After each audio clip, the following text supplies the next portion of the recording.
Bonjour et bienvenue sur ce nouveau club expert flexible. Ce soir, nous allons parler marché, nous allons parler allocation et comme toujours, nous allons le faire de manière interactive, n'est-ce pas Georges? Bonjour Jean-François, exactement. Comme chaque semaine, vous pouvez poser toutes les questions que vous voulez dans la zone sous la vidéo et nous les relayerons en direct avec un grand plaisir. Ils seront trois à répondre à nos questions et ce n'est pas parce que ce sont des habitués de ce plateau qu'il ne faut pas vous les présenter. Alors il pilote avec ses équipes tous les fonds de la gamme flexible de CPR Asset Management, gamme qui s'appelle CPR Croissance. Bonjour Malik Hadouk. Bonjour. Notre second est gérant associé chez Sycomore AM. Bonjour Stanislas de Baillancourt. Bonjour. Et enfin, nous avons un analyste gérant à la Française AM. Bonjour Gilles Ménard. Bonjour.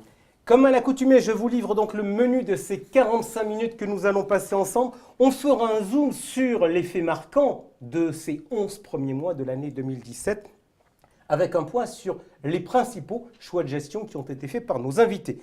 Et puis, alors que nous sommes à quelques encablures de cette fin d'année 2017, on essaiera de voir à quoi s'attendre pour savoir ce qui va se passer dans ce dernier mois de décembre. Va-t-on assister à une consolidation des marchés dont on avait beaucoup entendu parler au mois de septembre ou va-t-on assister à un rallye de fin d'année? Consolidation ou rallye de fin d'année, c'est d'ailleurs le titre de ce chat. Et puis enfin, on essaiera tout naturellement de se projeter dans les premiers mois de l'année 2018 en essayant d'avoir les clés qu'il faut connaître pour bien investir dans cette année-là. Voilà, c'est parti, générique.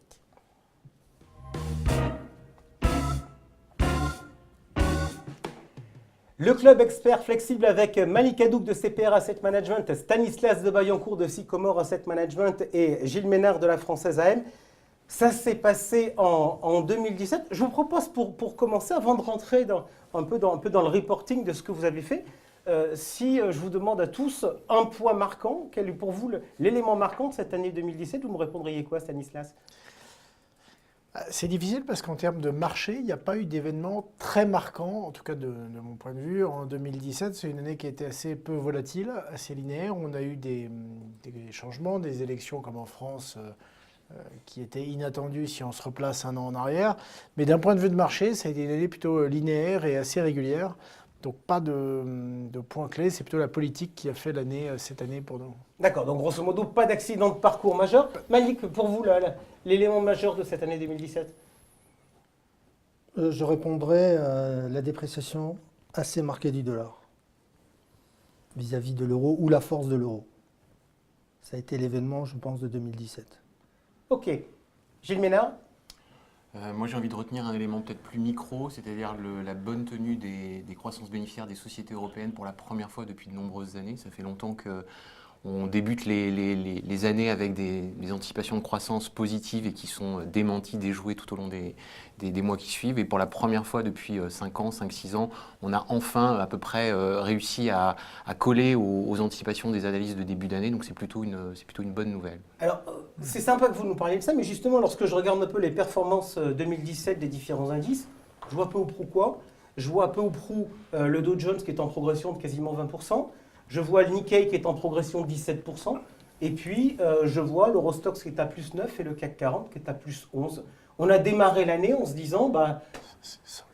Alors, il faut peut-être réintégrer les dividendes. D'accord, mais cela dit, les dividendes, ils s'en est pas. Est-ce qu'on n'a pas encore... On a encore démarré l'année en disant l'Europe va super bien se comporter, en dépit de la qualité des résultats des entreprises européennes, réviser la hausse. Boursièrement, on peine à voir ça dans les cours. Comment on peut expliquer ça, Gilles? Il y a deux choses. Alors déjà, on a eu une petite correction fin du mois d'octobre, début novembre, qui a un petit peu amputé la performance qu'on avait acquise jusqu'à la fin du mois d'octobre, qui était un petit peu plus sympathique. Et puis, in fine, les actions européennes si on prend les niveaux de performance que vous évoquez, ont progressé, on va dire, grosso modo, à l'équivalent de ce qu'ont fait les bénéfices, un petit peu en deçà, mais on n'est pas très très éloigné. Donc finalement, c'est une progression qui est assez naturelle par rapport à la croissance bénéficiaire. Ça laisse aussi, de mon point de vue, de la place encore pour une appréciation supplémentaire, notamment en 2018, si on a cette continuité sur le plan de la partie microéconomique, donc résultats d'entreprise. Malik Hadouk, comment expliquer l'insolente santé du marché américain qui va de record en record? On passe notre temps à dire c'est cher, et puis il monte, il n'arrête pas. Tout à fait. Alors le marché américain, vous avez raison, il monte, il nous surprend tous les jours. Il est dopé à la fois par la baisse du dollar, il est dopé aussi par les bénéfices des entreprises qui ont été excellentes, notamment au troisième trimestre, qui limitent le risque de survalorisation, même si on considère que, honnêtement, le marché américain est sur des niveaux très élevés en termes de valorisation. Donc la politique qui aurait pu contrarier ce marché américain ne l'a pas fait du tout.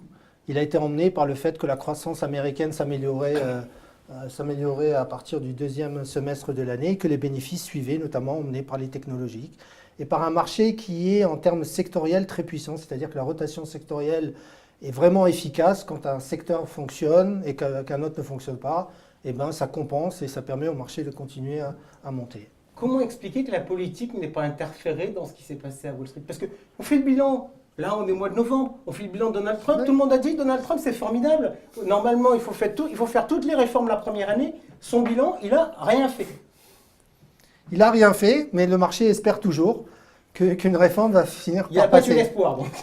Oui, indépendamment de ça, comme Malik a très bien dit, les résultats ont progressé. Donc il n'y avait pas besoin de Donald Trump et des investissements ou de la baisse des impôts pour faire progresser les résultats.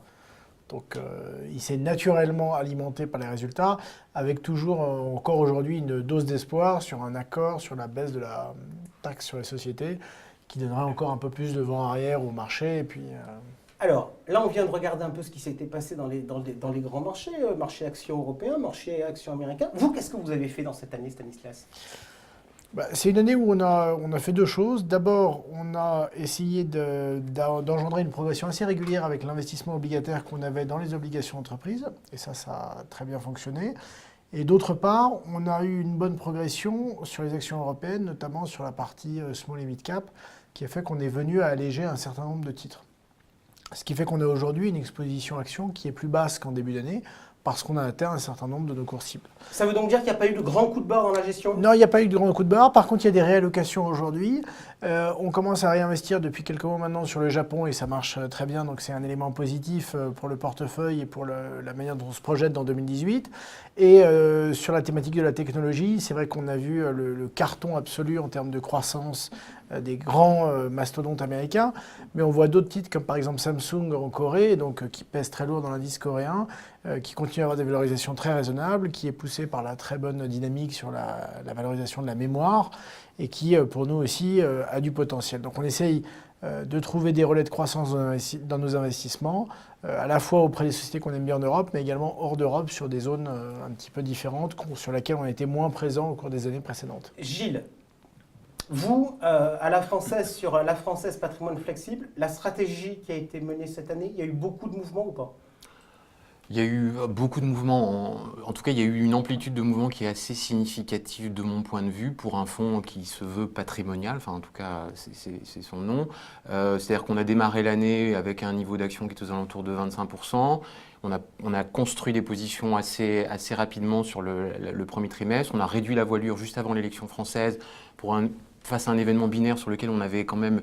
Il y avait une possibilité que ça crée un bruit assez fort, donc là on avait réduit la voilure, on a remis du risque assez rapidement derrière, et le top de notre exposition action se situe à peu près au niveau du mois d'août, où on est monté à pratiquement 50% d'actions. Et graduellement, on a pris nos bénéfices, et le gros des bénéfices a été pris fin octobre, puisque fin octobre, on se situe à 25-27% d'actions. Donc on a quand même bien réduit la voilure sur cette période-là, pour des questions, non pas parce qu'on pensait que le marché allait corriger, hein, le marché a corrigé certes, mais c'était pas notre anticipation, c'est simplement qu'on souhaitait préserver une performance acquise qui commençait à être sympathique, et donc on a de manière, je dirais, constructive, pris des bénéfices. Malik, en gestion, vous avez fait quoi sur cet exercice 2017? Nous, en gestion, il y a eu des mouvements de rotation, notamment géographique, mais nous, il faut reconnaître qu'on a été piégé par l'appréciation de l'euro face au dollar, qui nous a coûté, notamment sur le marché américain, sur lequel on n'avait pas protégé nos investissements. Donc ça, c'est la période notamment mai. Et en pratique, quand vous avez eu le sentiment que vous avez été piégé, vous vous êtes dit quoi? Vous vous êtes dit, bon, on s'est planté, on coupe? Ou vous vous êtes dit, notre analyse, on considère qu'elle est bonne, donc on la tient? Non, on a maintenu notre analyse. Parce que l'appréciation de l'euro avait été rapide. en se basant sur les fondamentaux, ne voyait pas pourquoi l'euro irait jusqu'à 1,21, 1,22. Donc quand il a touché 1,21, c'est là qu'on a remis encore du dollar. C'est au cours du mois de septembre.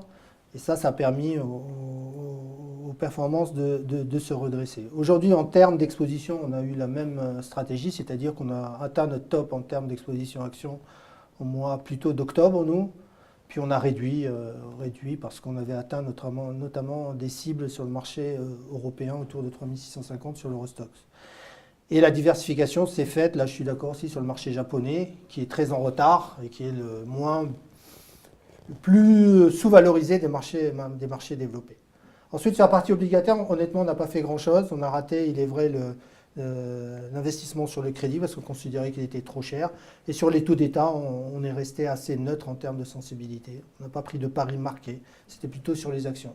Ok, si on regarde la situation actuelle, vous êtes de tous les trois le plus international dans sa construction de portefeuille, puisque vous êtes très clairement dans une construction de portefeuille qui est top-down avec une analyse macroéconomique et en investissant d'ailleurs sur des produits, des fonds souvent indiciels.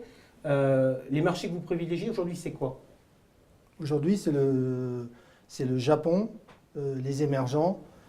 Et on est revenu, alors que tout à l'heure, je le disais, on considère que le marché américain est tendu en termes de valorisation, mais on a quand même remis un peu d'exposition sur le marché américain pour jouer le passage de la loi fiscale, qui entraînerait, on pense, une hausse du marché, une dernière hausse du marché. Ok, Gilles, je voudrais qu'on revienne, vous, dans votre situation, parce que vous nous avez expliqué les mouvements que vous nous avez fait. Vous nous avez dit qu'on est monté au plus haut à 50% au mois d'août. Et puis, j'ai pris là le reporting, le dernier qui a été publié, qui est le mois d'octobre. Puis, mois d'octobre, je vois 27% d'actions sur un fonds qui a un indice de référence, qui est 50% actions vieux continent Europe et 50% taux européen. Dites-moi, 27% d'actions quand on en a 50 dans son indice de référence, ça veut dire qu'on n'y croit pas. Non, ça ne veut pas dire qu'on n'y croit pas. C'est-à-dire qu'on peut le voir sous cet angle-là. On peut aussi le voir sous l'approche de préservation du capital. C'est-à-dire qu'on gère l'investissement d'un client qui a par définition est assez adverse au risque et qui ne souhaite pas perdre trop d'argent. Donc du coup, comme je vous disais, hein, le portefeuille il a oscillé entre 20 et 50, on va dire. Il a été mobile, on a été relativement actif cette année. Après, on est sur un fonds qui peut aller de 0 à 65 sur le plan du prospectus. Donc on est dans la marge de ce qui nous autorisait. C'est vrai qu'on n'a pas exploité la marge maximum que l'on a sur le portefeuille, mais quand on a un fonds patrimonial qui monte à 50% d'actions, ça commence à être un portefeuille assez dynamique malgré tout. Stanislas de Baillancourt, je vous ai vu rigoler quand j'ai posé la question. Et vous allez avoir la même, puisque vous pouvez faire varier le poids des actions de 0 à 60. Et fin octobre, on était à un peu plus de 20. Ouais, 22, 23. Alors, il y a deux choses. La première, c'est que même avec un taux d'exposition pas tellement élevé, parce qu'au cours de l'année, on a été entre 20 et 35% d'exposition, on arrive quand même à faire de bonnes performances. Donc, on n'a pas besoin d'utiliser la totalité de la fourchette. Donc, on n'a pas souhaité prendre trop de risques, mais néanmoins, on a réussi à faire une perf qui était bonne. Le deuxième point, c'est qu'on a structurellement toujours envie de prendre du risque. Et de toute façon, aujourd'hui, il n'y a pas d'alternative pour faire des performances. Et en même temps, on voit bien que depuis 1 an et demi maintenant, on a des marchés qui progressent de manière très régulière. On a eu là une petite baisse au mois de novembre, mais c'était très faible. Et donc, on a le sentiment qu'on peut avoir à me donner un peu plus de volatilité, pas forcément pour des raisons fondamentales, mais ça pourrait être pour des raisons techniques sur des périodes assez courtes, et que ça nous offrirait des points d'entrée et des points de renforcement meilleurs pour, à ce moment-là, augmenter davantage le niveau de risque. Pour le moment, on est assez confortable avec un niveau de risque pas très élevé dans les portefeuilles, mais qui néanmoins suffit pour le... Je pose la question cash. Est-ce que quand on a eu un début d'année aussi positif en termes de performance de marché, on ne se dit pas aussi en fin d'année, bon, c'est bon, on a rentré une partie de la perf, on va tenir les résultats de l'année civile? Il y a plusieurs internautes qui posent des questions. Ouais, alors je comprends. Vous n'êtes pas le seul. Non, pour deux raisons. Déjà, parce que le niveau qu'on a aujourd'hui d'expo, on était même plus bas au mois d'août. Et on est remonté fin août, début septembre. Donc, c'est le premier point. Le deuxième point, c'est qu'aujourd'hui, on travaille pour 2018. C'est-à-dire qu'en aparté, avant qu'on commence, tu nous demandais rallye de fin d'année ou pas. Pour nous, la question, elle n'est pas là. On est déjà en train de se projeter. C'est dommage parce que je vais vous la poser juste après. Je la spoil pour essayer de l'éviter. Mais pour nous, la question, c'est comment on prépare 2018. On est à 1 mois de la fin de l'année, mais les clients qui viennent dans des fonds patrimoniaux, ils sont là pour 2, 3, 4, 5 ans.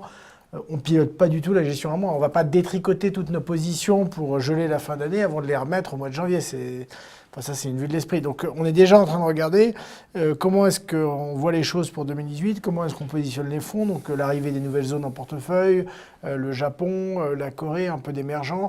Comment en Europe, on va essayer, parce qu'on est assez positif sur la zone et sur la macroéconomie, de continuer à avoir des positions en action, mais en même temps dans un marché qui offre peu d'opportunités parce qu'il n'est pas très volatile. Donc, c'est pas facile de trouver de bons points d'entrée. Donc pour nous, le challenge, il est là. Allez, Georges vient de me faire comprendre que j'étais en train de squeezer les questions et de Non, couper vous êtes en l'herbe. train de spoiler sous le les pied questions.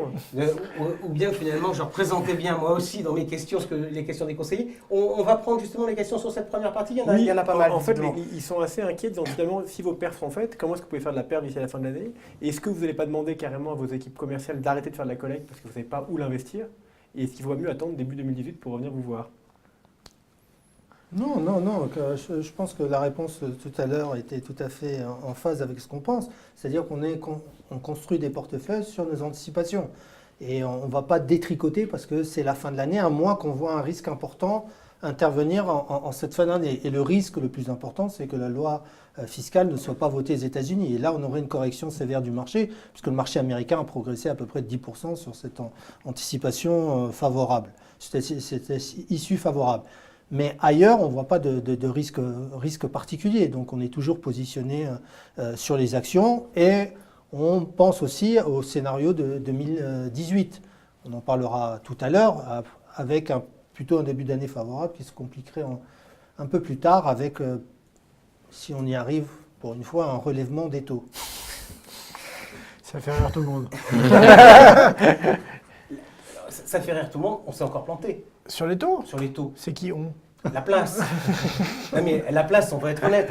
Début d'année, tout le monde annonce que les taux vont remonter. J'ai regardé tout à l'heure, le 10 ans français est en dessous de sa valeur au 31 décembre. Ouais. Le 10 ans américain est en dessous Ouais. de sa valeur au Non, mais 1er décembre. c'est- Est-ce qu'il faut arrêter de croire à la montée des taux? C'est pas ça, c'est qu'il a beau être en dessous, si vous en aviez acheté au début d'année et que vous l'aviez tenu, vous auriez de toute façon fait une performance assez pauvre. Donc la vraie question pour des gens comme nous, qui, comme on essaie de l'expliquer, on ne cherche pas pour le mois de décembre, on cherche pour 2018. Est-ce qu'en 2018, j'ai envie d'avoir des obligations d'État français avec un rendement au départ de 0,7%? Non, je pense que le risque que je prends, il est trop élevé par rapport à mon espérance de rendement, que ce soit à 1 an, à 3 ans, à 5 ans ou à 10 ans avec cet actif. Donc la question, elle est juste là. C'est même pas parier sur une éventuelle hausse de taux. Et en revanche, ce qui a quand même changé dans l'année, enfin au cours du dernier mois, c'est la BCE à la fin du mois d'octobre qui a réexpliqué, comme à chaque fois, mais quand même très clairement, qu'à la fois ils en remettaient, qu'en plus ils allaient réacheter tout ce qui venait à être remboursé dans leur bilan. Et donc pour nous, le message est que oui, un jour il y aura remontée de taux, mais plutôt tard que tôt. Ok, justement par rapport à ça, on a des questions sur le thème de la collecte. Quelle est sur vos fonds la collecte nette par rapport à l'encours? Il y a eu des mouvements importants de collecte cette année ou de décollecte? Gilles, chez vous, ça s'est passé comment sur... Non, il n'y a pas des mouvements énormes de collecte, mais pas non plus de décollecte très forte. Enfin, j'ai pas de chiffres en tête, mais dans l'ensemble, l'actif net du fonds est assez stable, modulo l'effet marché en fait. Stanislas, sur Sycomore, Allocation patrimoine, on a eu Allocation une patrimoine. collecte très régulière tout au long de l'année. Il n'y a pas eu tellement d'effets ni calendaire, enfin même à l'approche des élections françaises, ça a continué. Et là, en fin d'année, ça reste assez dynamique.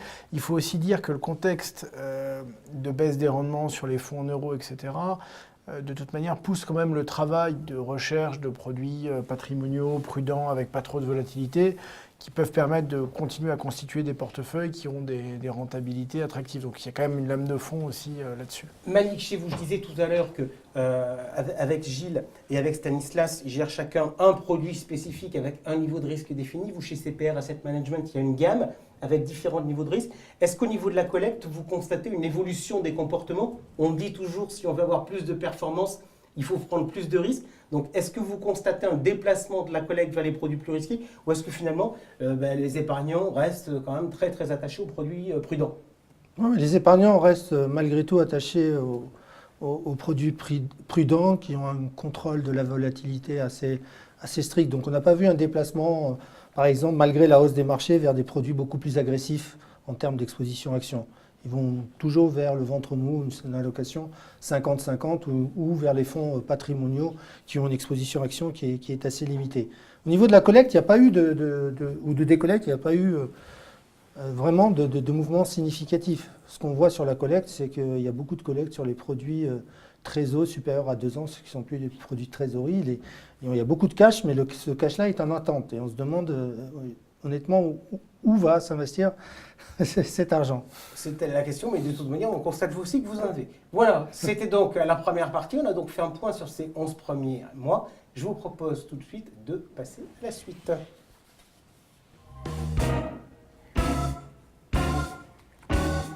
Le club expert flexible avec Stanislas de Bayancourt de Sycomore Asset Management, Gilles Ménard de la Française AM et Malik Hadouk de CPR Asset Management.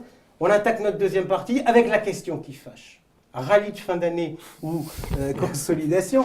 Alors, juste, je sors comme ça quelques chiffres. L'an dernier, fin du mois de novembre, le CAC 40 est à 4578 points. Il finira l'année à un peu plus de 4860 points, soit une progression de plus de 5%. Alors, on nous dit souvent, comme ça, en fin d'année, il y a un rallye de fin d'année. Alors, statistiquement, c'est prouvé sur la plupart des marchés. Alors pourquoi? C'est quoi? C'est une histoire de bonus? C'est une histoire de thermique? C'est une histoire d'habillage des bilans? Pourquoi en fin d'année, il y a ce rallye de fin d'année?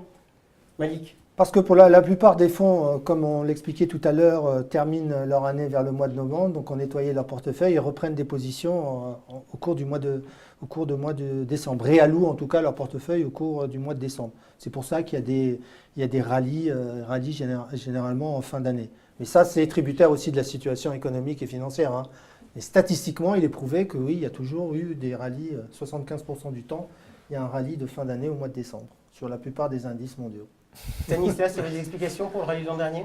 Alors oui, l'année dernière, enfin, c'est pas un rallye de fin d'année, c'est une élection en Italie le 4 décembre qui enlève ce risque politique et qui déclenche un rebond massif des actions européennes, alors que les actions américaines avaient commencé leur rebond quasiment un mois plus tôt, après le 9 novembre, l'élection de Donald Trump. Donc ce n'était pas un rallye de fin d'année dû à des aspects techniques, en disant voilà, l'année a bien monté, puis par exemple les investisseurs qui n'étaient pas investis veulent se positionner pour l'année suivante, et du coup poussent encore plus à la hausse le rallye. L'année dernière, il y a vraiment une raison fondamentale. Sur le fondamental, cette année, on ne voit pas grand-chose en bottom-up. En top-down, comme l'a dit Malik, ce sera le vote de la loi fiscale américaine ou pas. Donc là, c'est très binaire. Donc on verra. Et après... Pardon, on verra. Enfin, on est toujours... Malik nous dit, si jamais ça ne se passe pas, les marchés vont souffrir et ça va baisser. On passe son temps à nous dire ça. On passe son temps à nous dire c'est binaire. Le Brexit, c'était binaire. C'était d'un côté, on gagnait et les marchés réagissaient bien, et puis de l'autre côté, les marchés réagissaient mal. On nous dit toujours ça. Et en fait, en pratique, quoi qu'il se passe, les marchés ne baissent jamais actuellement. Alors, non, mais il y a deux choses. C'est qu'il peut se passer la même chose que pour le Brexit. C'est-à-dire que si ça ne passait pas, le marché pourrait baisser. Puis finalement, 8 jours après ou un mois après, avoir effacé cette baisse. Parce qu'à un moment donné, à moyen terme, ils retraitent toujours en ligne avec les fondamentaux et les bonnes ou mauvaises nouvelles qu'on peut avoir dans l'économie. Et dans l'autre sens aussi, peut-être que si ça passe, ça va monter. Et puis redescendre parce que voilà, les gens jugeront que le marché est monté trop haut. Voilà, exactement. Donc c'est pour ça que ce qui compte vraiment à la fin, c'est les perspectives de croissance, les rentabilités des entreprises. Et c'est vraiment ça qui fait l'évolution du marché sur la durée. Gilles, on nous a annoncé au mois de septembre la consolidation. Tout le monde était sur le marché en train de se dire septembre, ça va baisser, ça va consolider. On garde surtout du cash parce que on va profiter de la consolidation pour acheter moins cher. On ne l'a pas vu. On a un risque de l'avoir. Alors on a vu une petite baisse récemment, mais on avait déjà bien monté depuis septembre. Est-ce qu'on a un risque de consolidation cette fin d'année en se disant finalement, comme on a bien performé, il y a des investisseurs qui vont sortir pour prendre leur profit? Je pense que la petite correction qu'on a eue, c'est peut-être ça, effectivement, c'est peut-être le point sur lequel il fallait revenir, et c'est d'ailleurs nous ce qu'on a fait, pour revenir à la question préalable, où nous, le fait qu'on ait vu ces marchés un petit peu baisser, on s'est dit les fondamentaux restent valides, la partie macro même est plutôt en amélioration, les surprises économiques, ça continue d'être plutôt très bien orienté, et le relatif développé émergent est même plutôt favorable aux pays développés et à l'Europe notamment. Donc du coup, c'est plutôt des points d'entrée, comme le disait Stanislas. On cherche toujours des moments où les marchés sont un petit peu moins chers pour essayer de remettre du risque, si tant est que la toile de fond, la conjoncture macro-micro reste valide, et c'est le cas aujourd'hui. Donc correction de de fin d'année, moi, j'y crois pas beaucoup. D'ailleurs, si j'y croyais, j'aurais pas remis du risque dans les 2 dernières semaines, après la petite correction qu'on a observée. Donc non, je pense que je vois pas le marché s'envoler non plus d'ici la fin de l'année, mais que le marché progresse de 3, 4, 5%, c'est quelque chose de tout à fait envisageable. Je parle des actions européennes en l'occurrence. Vous nous avez dit on cherche toujours à chercher des points d'entrée pour payer moins cher. Il y a une question que tout le monde se pose aujourd'hui. Est-ce que les actions sont trop chères? Balik aux États-Unis. Vous nous avez dit tout à l'heure, on en a remis. Oui, tout à fait. C'est pas trop cher pourtant? Écoutez, si on regarde la moyenne historique, c'est cher. Par contre, il faut comparer ce qui est comparable, c'est-à-dire qu'on n'avait pas des niveaux de taux d'intérêt qui étaient les mêmes qu'en 2007 ou 2008. Donc la comparaison s'arrête là. Et la progression des bénéfices, elle accélère vraiment depuis quelque temps aux États-Unis, ce qui limite la survalorisation des marchés. Mais ce qui est le plus important, aujourd'hui, ce qui caractérise l'année 2017 en fait, c'est que la communication des banques centrales a été excellente, ce qui a rassuré les investisseurs. Et elle va devoir être encore de plus en plus excellente pour nous sortir du quantitative easing qui se prépare. Parce que le marché ne veut pas être surpris par une décision qu'il n'aurait pas anticipée par les marchés. Et là, ce que vous voyez, pourquoi les taux ne montent pas? Parce que les banques centrales annoncent ce qu'elles vont faire, et elles l'annoncent clairement, et elles font exactement ce qu'elles ont annoncé. L'autre événement qui soutient les actions, c'est le fait que l'inflation ne remonte pas. Et qu'on vit dans un monde avec une croissance, c'est la première année depuis 10 ans qu'on a une synchronisation de la croissance économique mondiale, avec une inflation qui ne redémarre pas, donc avec un pouvoir d'achat des consommateurs qui reste assez solide, et des entreprises qui continuent à délivrer en termes de bénéfices. Donc c'est le meilleur des mondes à l'heure actuelle. C'est le meilleur des mondes, et on va chercher les rendements là où il y en a, et c'est sur les actions. Stanislas, vous nous avez dit que vous aviez pris des bénéfices. Ouais. Sans les réinvestir, ça se pose la question des valorisations. Vous sortez parce que vous considérez que les boîtes que vous aviez en portefeuille... Oui, il y a des bien choses qui étaient valorisées. pleinement valorisées, notamment dans l'univers small et mid cap qu'on détenait depuis 2 ou 3 ans, qui avaient énormément progressé, mais qui sont par ailleurs des entreprises qu'on aime beaucoup. Donc c'est vrai que moi aujourd'hui, sur mon bureau, j'ai une liste d'une 50aine de valeurs. Alors il y a toute taille de capitalisation dedans, où on aimerait structurellement être investisseur et qu'après on a des niveaux de déclenchement à partir desquels on va revenir dessus. Une fois qu'on a dit ça, la seule chose à laquelle il faut faire attention, c'est qu'il y a en effet énormément de cash aujourd'hui dans le système. Il y en a partout. Il y en a dans les entreprises, il y en a trop dans les banques. Et même d'une manière générale, chez les investisseurs, ils ont tous des profils très prudents. Les assureurs ont aujourd'hui des bilans qui sont extrêmement prudents. Les conseillers financiers, les banques privées, s'ils prennent la moyenne des portefeuilles de leurs clients, ils ont aujourd'hui des portefeuilles qui sont relativement prudents avec assez peu d'investissement en actions. Alors que si on remonte il y a 15 ans ou 20 ans, il y avait davantage d'actions. Alors que pourtant aujourd'hui, l'espérance de gain des autres classes d'actifs qui ne sont pas des actions sont beaucoup plus faibles qu'à l'époque. Donc il y a quelque chose auquel il faut faire attention, et je pense qu'à part avoir une raison technique et un peu un crash très rapide des marchés, il y a quand même aujourd'hui structurellement beaucoup d'actifs qui ont vocation en cas de baisse à venir se réinvestir sur les actifs risqués, notamment sur les actions, parce que c'est la dernière grande classe d'actifs liquides qui offre vraiment du potentiel de performance. Donc vous êtes en train de nous dire qu'en cas de baisse des marchés, il y aura un matelas, il y aura un soutien à l'achat. Comme on disait il y a 30 ans, si les marchés baissent, il y aura les zinzins qui arriveront derrière pour remettre du papier long. Alors justement, c'est bien le temps long. la différence entre maintenant et l'époque, c'est la régulation. Et aujourd'hui, un certain nombre de ces investisseurs institutionnels sont en partie contraints, voire bloqués, dans leur capacité, même en cas de baisse, à venir investir sur les actifs plus risqués comme sur les actions.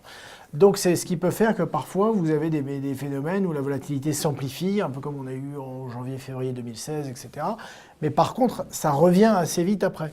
Donc la question pour un gérant, c'est à partir de quand je commence à investir, quand est-ce que j'accélère, etc. Donc ça, c'est à nous de gérer les seuils à partir desquels, sur chaque valeur ou plus d'un an sur un marché, on revient et on monte en puissance. Gilles Ménard, si on regarde un peu les process, donc Malik est sur une approche top-down, et puis là on vient de voir un peu l'analyse qu'il faisait sur le marché américain. Stanislas fonctionne en stock picking de valeurs pour bâtir son portefeuille, et à partir de là un peu découle son allocation. Vous, ça se passe comment dans le process sur la Française Patrimoine Flexible, sur la définition de l'exposition et de se dire on y va ou on n'y va pas?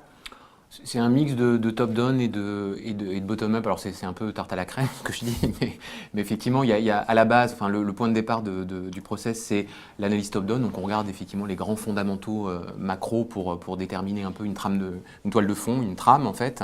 Et puis derrière, on a les experts spécialisés de chacune des classes d'actifs de la française qui vont implémenter, qui vont arriver avec leur vue spécifique sur leur classe d'actifs et qui vont donner une hiérarchisation, une vue positive ou négative sur leur classe d'actifs et une hiérarchisation en fonction du fait qu'ils sont très positifs ou qui ne le sont pas. Et tout ça va être je dirais, imbriqué dans un comité spécifique qui est un comité maison dans lequel on va hiérarchiser l'ensemble des classes d'actifs qui va nous permettre en valeur relative de se positionner sur une classe d'actifs ou une autre.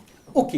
Georges, les questions. Oui, on nous demande du concret, des exemples de valeurs que vous avez gardées, que vous avez vendues, enfin un peu du concret sur vos mouvements de fin d'année. Stanislas. Alors, on a allégé, vous savez qu'on aime beaucoup la thématique du digital qui est de plus en plus présente dans nos vies et je pense que ce chat en est l'exemple. Donc, c'est un secteur qui est fondamental pour nous et en même temps, on a pris quelques bénéfices sur des valeurs comme Devoteam quand elles ont dépassé 80 €, sur Sopra quand c'était au-dessus de 160 ou sur Capgemini plus récemment. Et en même temps, c'est des valeurs sur lesquelles, si elles perdent une dizaine de pourcents, on reviendra de manière assez importante. Donc, pour donner un exemple sur un secteur, ça pourrait être ça. D'autres exemples, non? Pas de ligne directe chez nous, on travaille en fonds, donc effectivement c'est pas à ce niveau-là. Quand vous travaillez en fonds avec des thématiques spécifiques, vous cherchez des fonds value, des fonds croissance, plutôt des fonds typés ou pas? On va chercher plutôt des fonds avec du style, donc on ne fait pas de gestion. Quand on utilise des indices ou des trackers, c'est parce qu'on veut jouer un aspect tactique ponctuel sur quelques semaines, quelques mois. Lorsqu'on a des investissements de plus long terme, on va sélectionner des gérants actions qu'on a identifiés pour des caractéristiques intrinsèques fortes, donc avec des styles ou des tailles de capi. Donc c'est ce qui va faire qu'on va retenir plus ou moins ce type de fonds. Georges. Oui, après, nos internautes sont un peu taquins. Finalement, si on suit les stats, est-ce qu'il faut tout vendre au 1er janvier? Une fois que le rallye est fait, pardon. Non, il n'y a pas de raison. Aujourd'hui, selon l'évaluation de la situation qu'on fait aujourd'hui, il n'y a pas de raison de vendre compte tenu du fait qu'on a dit qu'il y a une croissance économique mondiale qui est synchronisée, il y a des bénéfices qui croissent à 2 chiffres dans toutes les zones du monde. Et on a un élément dont on a parlé qui est très important, c'est la reprise des investissements de la part des entreprises qui va venir encore soutenir et prendre le relais de la consommation. Donc pour l'instant, tous les clignotants sont verts. On parlera. Il n'y a qu'un seul élément qui nous interpelle aujourd'hui, c'est l'aplatissement de la courbe des taux aux États-Unis. Le marché ne croit pas à 2018, ne croit pas à l'histoire de croissance qui va continuer à se maintenir et accélérer en 2018. Ok, si je résume grosso modo sur ce que vous venez de nous dire en disant les clignotants sont au vert, sauf sur la problématique des taux aux États-Unis, on a un conseiller qui nous pose la question quel gros risque à surveiller avant Noël? Ce que vous êtes en train de dire, c'est, si je résume, c'est réforme fiscale pour la ligne. Ouais. Et les risques géopolitiques, mais ça on ne peut pas les anticiper pour être... Il y a toujours les risques géopolitiques avec la Corée. Ok, et bien justement, je vous propose d'en parler tout de suite. On va regarder les points clés pour 2018. Tout de suite, la suite.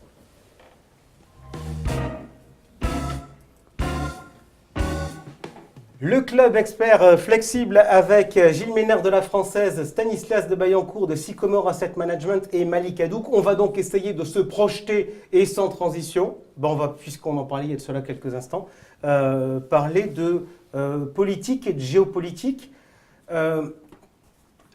Avant d'attaquer par la Corée, on va commencer par regarder ce qui se passe chez nous. Là encore, on a attaqué l'année 2017 en nous disant il faut qu'on soit vigilant sur ce qui se passe en France, etc. Mais il y a vraiment une certitude, il y a un endroit où il n'y aura pas le moindre problème, c'est l'Allemagne. C'est sûr, Angela Merkel, elle repasse, c'est royal au bar. Elle est repassée. Elle est repassée, le seul problème, et il n'y en aura pas en fait, ils ont un historique de coalition, donc ils vont finir par se mettre d'accord, ce sont des gens responsables, et il y aura une coalition.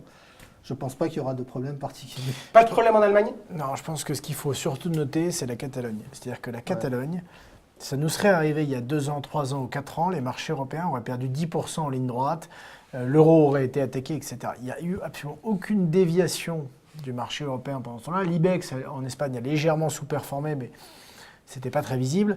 Et donc là, on montre qu'on a vraiment passé une étape où la zone est devenue tout à fait crédible, beaucoup plus robuste à la fois à l'œil des investisseurs locaux, mais comme les investisseurs étrangers. Et ça, pour nous, ça, c'est un vrai changement et un signal positif. Est-ce que pour vous, il y a un problème sur la position de la Commission européenne sur le déficit français qui affaiblit la position française? Là, on vient de voir, on nous parlait du couple allemand, franco-allemand, etc. On vient de voir sur le glyphosate que finalement, l'Allemagne s'est gentiment dérobée et puis qu'on a laissé la France tout seul en race campagne. Non, mais ça, c'est le jeu politique quotidien. Justement, nous, en tant que gérants, il faut qu'on s'extrait de ce bruit, que ce soit le bruit des marchés ou le bruit de la politique, pour regarder un peu plus à moyen terme. Que ce soit le glyphosate, où la France, je pense, avait raison de défendre sa position, ou les problèmes de coalition allemande, etc. Tout ça, ça va être dépassé et les choses vont continuer. Et d'ailleurs, il faut bien voir le peu d'attention que les marchés prêtent aujourd'hui à ces éléments-là qui sont vus comme, on va dire, la vie de court terme de la politique qui, après, se met en place et continue. Et donc la Commission, elle fait des remarques sur le budget français, je pense comme chaque année depuis 7 ou 8 ans. Ce qui est normal, et finalement, tant mieux, ils veillent. La Cour des comptes veille aussi en France, mais finalement, ça a aussi assez peu d'effet. Gilles Ménard, les banques centrales. Il n'y a plus de sujet banque centrale.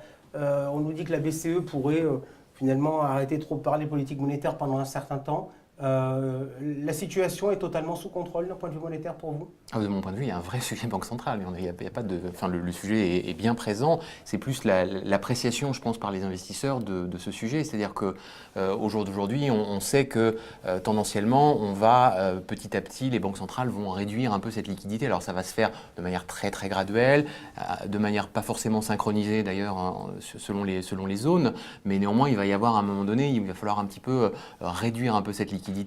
Et aujourd'hui, tout le monde est extrêmement confiant sur le fait que ça va se faire de manière très, très graduelle. On ne voit pas d'anticipation, les anticipations d'inflation restent très basses, très ancrées vers le bas.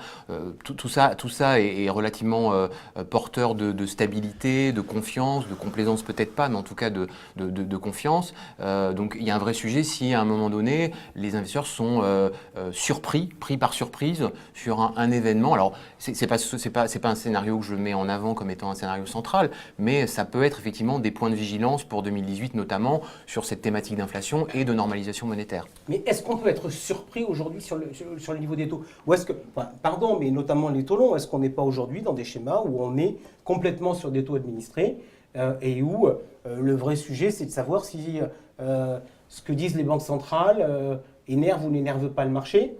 Oui, mais c'est ce que j'ai dit tout à l'heure, il faut que la communication soit claire et précise. Il faut que les banquiers centraux, malheureusement, prennent l'investisseur par la main pour le guider et le sortir progressivement de la politique monétaire restrictive. Les taux sont administrés, bien sûr, ils le sont en tout cas Jérôme Powell, bonne ou mauvaise continuité. Alors, le risque, c'est que si l'année prochaine, aux États-Unis, on a une accélération nette de l'inflation, ce qui n'est pas une probabilité forte, mais qui pourrait arriver, là, dans ces cas-là, la Fed est en retard, et donc elle va être obligée d'accélérer, et là, le marché ne va pas aimer, et ça peut être de nature à déstabiliser un petit peu les marchés. Mais ce n'est pas un scénario central, c'est un risque annexe. Ok, aujourd'hui, vous tablez sur combien de hausses de taux sur l'année prochaine aux États-Unis? 3. Oui, 2 à 3. C'est ce que le marché anticipe, oui. D'accord, donc 3 fois un quart de point. Ok, y en a-t-il un qui s'en va? Genre, je suis plus présidente, je laisse ta place, Donald, débrouille-toi pour te mettre une équipe qui te convienne. Ça pose pas de problème? C'est la continuité avec Powell. Il était là, il était présent, il a voté avec elle, il a voté avec Bernanke à l'époque.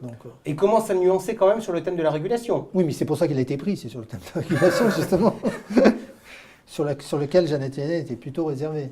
Je pense que la concurrence entre les banques américaines et les banques européennes qui était déjà féroce, la situation qui était déjà très à l'avantage des banques américaines, s'ils lâchent encore un peu sur la régulation, le différentiel va continuer. Et vous voyez toutes les sorties de François Villeroy-de-Galhau, qui est le président de la Banque de France dans ce sens-là aussi, sur la régulation, il est vraiment en train de mettre le holà en Europe aussi, parce que sinon le différentiel de compétition va être, de compétitivité plutôt, va être trop marqué entre les deux zones. Ok. On attaque sur des questions? Oui, on nous parle beaucoup d'actions émergentes, on n'en a pas encore parlé. On dit que certains de vos confrères gérants flexibles sont totalement vendeurs sur les actions émergentes. Et savoir vous, qu'est-ce que vous en pensez? Qu'est-ce que vous faites et qu'est-ce que vous prévoyez pour 2018? Alors, sur les places émergentes, là aussi, on a un regain de croissance économique et de bénéfices. L'inquiétude qu'on peut avoir et dont on entend parler aujourd'hui, c'est sur le ralentissement chinois, qui pourrait venir impacter non seulement les émergents, mais l'ensemble de l'économie mondiale. Nous, on pense pour l'instant que les choses sont stabilisées et que le gouvernement chinois a pris en compte cette bulle de crédit qui se mettait en place et qu'il a pris les devants pour calmer en tout cas la hausse du crédit. Le seul élément qui pourrait venir contraindre ou contrarier les émergents, c'est plutôt le scénario dont parlait Stanislas tout à l'heure, c'est-à-dire un emballement de l'inflation et une forte hausse des taux américains qui viendrait impacter très négativement les places émergentes. Pour rebondir sur cette question sur les émergents, je voudrais à tous les deux vous poser la même question parce que vous avez structurellement des portefeuilles qui sont beaucoup plus orientés sur le marché européen que je vais considérer comme étant le marché domestique à la différence de la gamme CPR de croissance qui est plus internationale. Comment se prend la décision chez vous d'aller sur les marchés internationaux? Et justement aujourd'hui, quelle est votre position sur les émergents? Gilles Ménard pour la française. Alors sur les émergents, en fait, cette année, l'année 2017 a été une année où on a travaillé surtout sur la partie dette, obligations émergentes, pour des questions, en tout cas en début d'année, de valorisation, de niveau de spread, de portage, de carry, comme on dit dans notre jargon. Donc on a eu structurellement à peu près 10% d'obligations émergentes dans le portefeuille, donc ce qui est un poids significatif, un poids relatif, absolu et relatif significatif pour un fonds qui, comme vous le disiez, a un benchmark très européen. Donc pas d'actions émergentes, on a eu très très peu d'actions émergentes sur l'ensemble de l'année, mais un poids de dette très, très significatif. Aujourd'hui en international, vous avez quoi? Vous en avez ou vous n'en avez pas? On n'a pas d'actions émergentes. Par contre, on a des actions japonaises. D'accord. Stanislas de Baillancourt, c'est comment? Alors, ce qui a un peu changé depuis 5 à 10 ans, c'est qu'auparavant, on parlait des pays émergents, alors que maintenant, on fait vraiment un distinguo zone par zone. La Russie n'évolue pas du tout de la même manière que Hong Kong. Donc vous êtes en train de nous dire que grosso modo, les BRICS, c'était n'importe quoi?